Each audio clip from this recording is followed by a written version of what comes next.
Okay, so we're talking about this commercial signs, no? So, ano ba yung mga commercial signs? No? So, lahat ng commercial signs na alam natin, so syempre, kasama yan dito sa tinatawag na commercial signs. So, in the market areas or places, we see so many what? Uh, Commercial signs.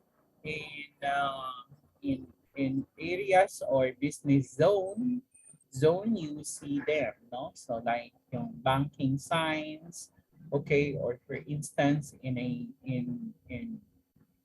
higher edifice or high-rise buildings that has many commercial establishments or offices. Then outside these high-rise buildings, okay, outside we see those commercial signs, no? So for instance, you're looking for a particular company or you're looking for a particular bank. Okay, so if you can notice, may mapapansin tayo nakalagay doon, no? So yung iba't ibang pangalan ng mga services or mga offices na makikita natin, no? Sa loob ng matataas na mga building ngayon. So we call it commercial signs pa rin yun sila. What else? So, yung restaurants, no? May mga signs din yan, no? Yan. So, yung mga pangalan ng mga stores. Okay, yan, may tuturing yan na landscape. Linguistic landscape. So, if you go to the mall, ang daming mga pangalan doon ng mga boutique, ng mga stores, etc. etc. Okay, lahat yun ay commercial signs. Sa labas naman, nakikita natin mga car wash, mga ganun, no? Mga shops, no? Names of the shops that we see. What else? Okay, marami, no? Name of the establishments themselves. Okay, yun ay yan din ay kasama sa commercial signs. Okay, so basta nasa commercial areas yan, no? Commercial centers. So marami kayong makikita dyan. Okay? What else? Okay, so yan, no? Basta mga pangalan ng stories yan, lahat yan sila ay mga commercial signs. So, this go well, sabi ko we just want to understand this particular technical concept, linguistic signs. No, they are actually, nandyan lang sila sa kapaligiran natin. Pero in general, we do not know pala na ang in general, sa pangkalahatan, ang tawag pala doon sa mga bagay na yun ay ito. But anyway, ang pinaka-purpose natin is maintindihan natin na ito ay tinatawag maintindihan natin na ito ay tinatawag din o kasali sa tinatawag na purposive communication. Alright. Next class is itong okay, so we'll jump to slide number 8. Number 9. Okay. Maya-maya ay babalikan natin yung slide number 8. All. So, transgressive signs. Ano naman itong transgressive signs na ito? No? Marami tayong makikitang mga samples nito. Okay? So, dito sa image na nakikita nyo, yan ay, ano bang image na yan? How do you call this image? Parang ang understanding natin is vandalism. Okay? It's a, ano bang pwedeng tawag dito? Well, no, there are a lot of things that we see being written in this particular area. Okay? Or pwede rin natin itong tawagin sigurong freedom wall because the freedom wall can be used to write anything that we would like to express. Okay? So parang art yan siya or you can express art, etc. Okay? So Essentially, ito yung tinatawag na transgressive sign. So, meron pang iba't ibang, maraming pang iba't ibang pagkakataon or occasions which we see these transgressive signs. No? So, I think one examples that I can give you is yung mga yung mga tao na nagrarally, no? Well, dito sa Metro Manila, if you notice, okay, kung taga Metro Manila kayo, of course, no, sa television, sa social media, in fact, itong mga transgressive signs na to, this really proliferates in social media, no? Ang dami, no? Even if I may say so, no, if I may include, even pornographies, okay, if not being regulated, okay, these are transgressive signs, okay, or if not being consented, then these are also likewise transgressive signs, no. um what else? Sabi ko nga yung mga nagrarally ng mga tao, no? Yung mga nagrarally ng mga tao, ang dami nilang mga dala, iba't ibang klaseng plaka, ang dala-dala nila. Okay, streamers, tarpaulins, effigies, signs, different signs, just to express their indignation, their, hard feelings, okay, to whom these particular rallies are being addressed, no? Syempre, marami talaga tayong mga nakikita o na-observe na mga kababayan natin, for instance, that they do not like a particular administration because to them, this particular administration does not do, okay, right, no? Hindi gumagawa ng tama para sa kanila. So what they do is they express these sentiments by lodging or by mounting a particular rally, and with all that, materials, or not really prop materials, but materials to express their, feelings, or hard feelings, or indignation, yung pagkagalit nila sa isang administration. And again, these are still forms of communication, in the sense that the communication expresses, of course, among the elements of the communication is that it has to be understood. Okay, science is even more understandable than words that we, lengthy words that we express. Okay, a simple sign is enough, a simple signal can actually be understood by most people, in contrast to a very lengthy speech, whatever. Okay, so yung bagay na yun. Okay, so transgressive signs. So what do we mean by transgressive signs? So these are signs that transgresses, no? Maybe it violates the rules, or it go beyond the rules. Okay, so kung may regulatory signs tayo, meron din tayong transgressive signs. So this may be the opposite of the regulatory signs, no? Regulatory signs, bawal magganon, no? So ito naman ay talagang they go, okay, beyond, okay, what is encouraged, okay, to be the act of person, a normal person, no. I am not saying that these people who mount rally are abnormal, but rather sometimes they're going, no, their activation, their activism are being shown in a manner that really it will fuel anger, okay, pwedeng makapagsulsol yan uh, ng ng ng galit ng tao, no? And that already happened in our country for some times, okay, in the past. Okay, so these are transgressive signs. Okay,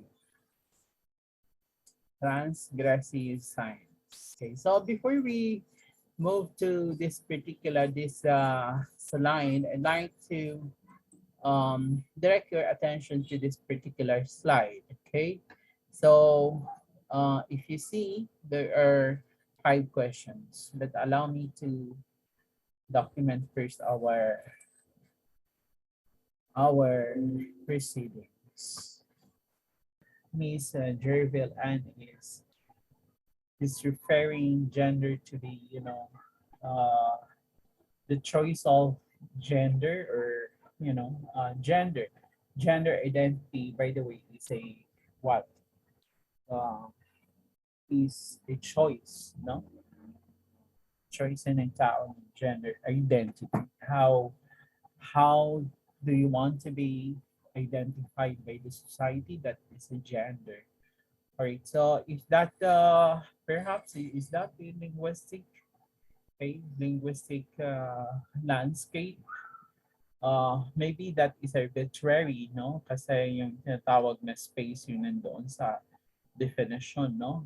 Any displayed message that occupies a space, no? So siguro yun yung ating standard na para masabi natin yung yung isang sign ay isang linguistic o isang part ng linguistic science. All right, so let's move further now. So I'm saying about these 5 questions before we move to the last slide, no? Itong 5 questions na to na nandito, katulad ng sabi ko, how can we evaluate, okay, the signs or the text as reflective in the culture, in culture, okay? And in culture of a particular society. So halimbawa sa atin, no? Sa Pilipino, no? So paano ba natin masasabi yung isang sign ay reflective? Paano natin ma-evaluate yan? No? Pag sinabi yung evaluation, you're checking or you're trying to understand what is that sign, okay, based on a particular standard. Okay, so ang standard dapat ay may standard ka or meron kang rubrics or meron kang mechanism para maintindihan yung isang sign. Okay?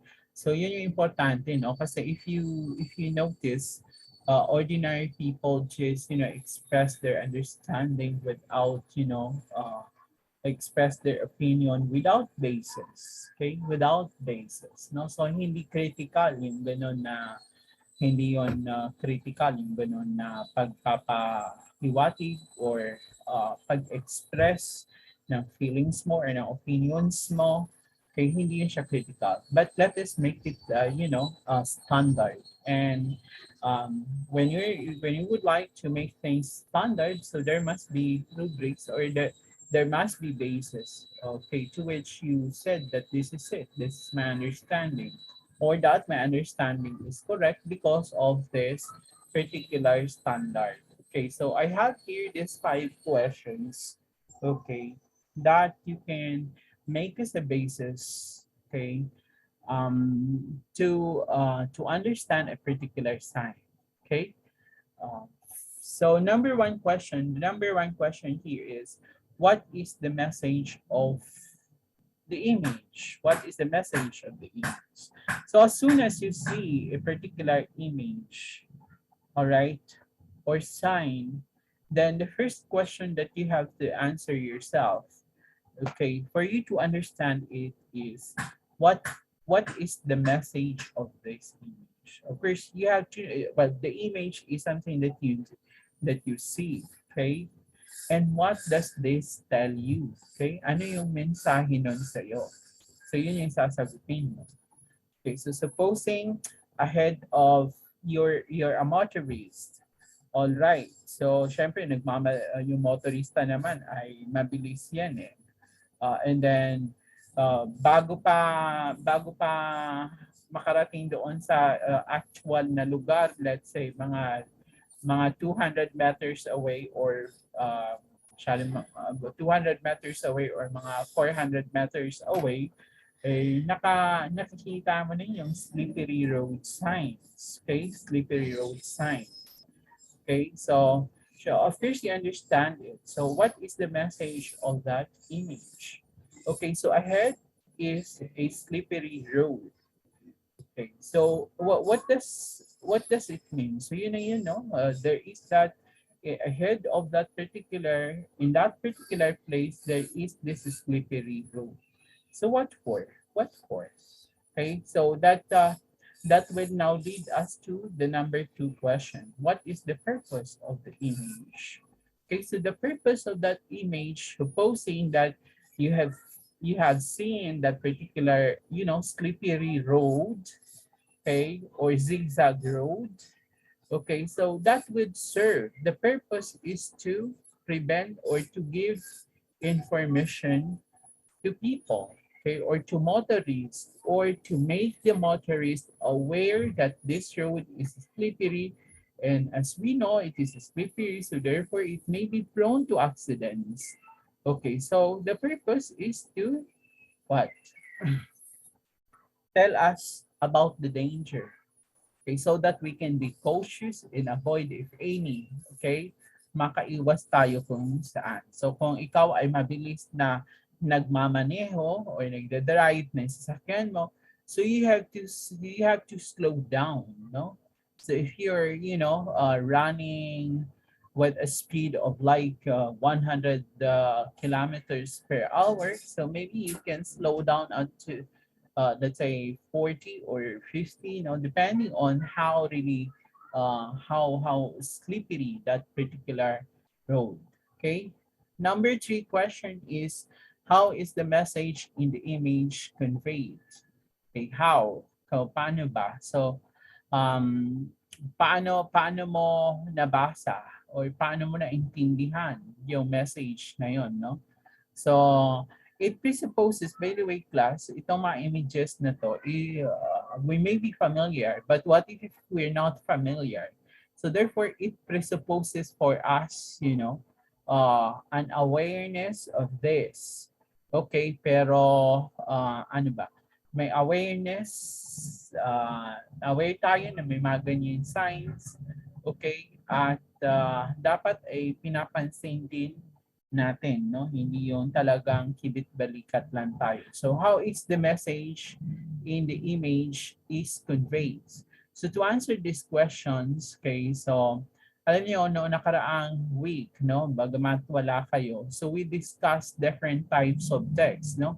May pinag-usapan ko sa klase ko, sa ibang klase ko, yung iba't ibang klase ng text, no? So for instance, meron tinatawag na persuasive text. Okay, may tinatawag na instructive text, meron din tinatawag na informative text, meron din tinatawag na descriptive text. Okay, so ang tanong is paano na-convey yung message sa pamagitan ng image na yon. So is it persuasive? Is it instructive? Is it informative? Or is it descriptive? So if it is like descriptive, then how is it being described? No? So of course, kung descriptive siya, so may magamit tayong tools para ma-describe yung isang bagay o isang sign. So for instance, we can use the modifying words in English. Ano yung modifying words sa English? So meron tayong meron tayong tinatawag na adverb at saka adjectives. Okay, so how is the message in this image conveyed? In other words, we give characteristics, we give description to that particular image. Is it really understood? Okay, is it understandable? Is it commonly understood by people?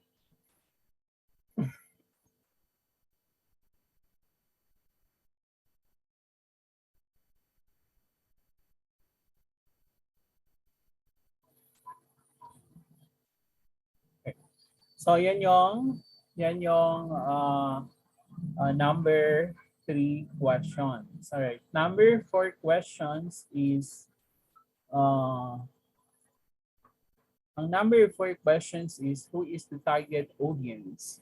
Okay, so we have said that there are three. Okay, we have actually discussed, but not limited only to these three. No, but we have discussed three types of signs. No, one is regulatory, second is commercial, third is transgressive. Okay, so who is the target audience? So definitely, if the signs are regulatory signs like the highway signs or the road signs. Okay, so the target audience class is those who are motorists. Okay, and those who are using the roads, road users. Okay, so yun siguro yung pinaka-accurate na term, no? Road users. So if the sign is about commercial signs, then the target audience, if it is being put there for the clients and customers to know about, let's say, the area or the place for which this particular establishment can be visited. Okay, so halimbawa, nandoon kayo sa high-rise building, okay, nag-office. Let's say, ang PhilHealth, no, ay nasa high-rise building, no? And then sa labas nakalagay kung ano-ano yung mga iba't ibang mga offices na makikita doon, no? So, syempre para nandoon sa labas yung linguistic sign para malaman ng mga clients, no? Or kliyente o kaya customer ng nasabing business establishment. Okay. And syempre, yung number 5 questions, what are the other ways of presenting the text? Okay, so by the way, dito, sige, itong last image natin, no? So ito yung last image natin, evaluate the meaning of the following sign or signage. Okay, so I'm saying, dito sa slide na sinabi ko, what are the other ways of presenting the text, no? So if we're going to analyze this particular images, so ilang images meron tayo? So, well, 1, 2, 3, 4. So there are 4 images, okay? So the question is, how are you going to express, or what other way that you can express the message of that particular text or that particular sign? So the first image here tells us notice, no parking, no parking, okay? The second image tells only of a display of a sign, okay, a car, and then there is that, circle, and then it's being crossed, okay, so, or crossed, or, slashed, okay, so that means to say no parking, okay. So if you don't like to use notice no parking, so then you can just simply use this particular, okay, way, or you can both use them, no, using them both will actually increase, ang tawag ko doon is superfluity, no. I would call it superfluity, no, kasi okay lang naman yung isa lang, no, pero kung mas i-emphasize mo pa ang pakiramdam, mas i-emphasize mo pa yung pagkakaintindi, no, so you can make yourself superfluous by by by adopting some terms or some signs, which it will make your presentation, or it will make your signs uh more more understandable, okay. So si Zoom ay nagsabi na naman na magka-cut daw siya in 10 minutes. So just join in our meeting when it is being cut. Okay. Right, the other one is no parking. Kung ayaw mo pa yon, so ito, no parking anytime, no? Mas lalong superfluous ang pagkakaintindi. Okay, no parking anytime, no? Diyan, no?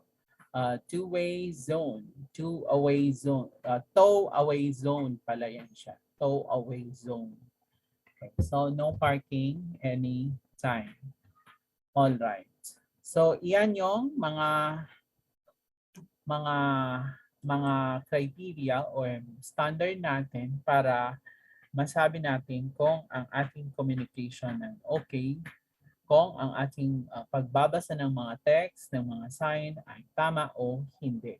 So adopt these questions. So adopt these questions by memorizing them. The least is to make yourself familiar because, for instance, in the examinations, you will definitely come across of different signs. And you might be asked of interpreting the signs, no? Or give the meanings of the signs. So how do you give the meanings of the signs? So first, you have to lay these questions. Ito yung magiging basihan mo para sagutin yung mga tanong na yun. Okay.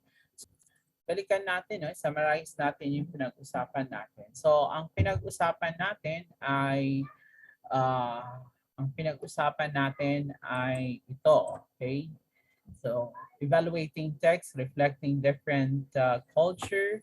Okay, so I just want to as well, no, gusto ko rin sabihin sa inyo that you read of the previous week lesson, no, that is also evaluating text reflecting different culture. Okay, so to now this is the adjacent or the continuation of that previous um, discussion, and that the matter to now yung usapan ngayon ay very specific, no, specific text as to uh, the groups of the so-called linguistic landscape designs or linguistic landscape signs. Okay? So, yan, no? So, mga signs yung pinag-usapan natin in other words. So, we discussed linguistic landscape, yung definition na, please do not forget that. And then the kinds of this particular linguistic landscape signs. So, tatlo yun, no? So, if you remember, regulatory, commercial, and transgressive.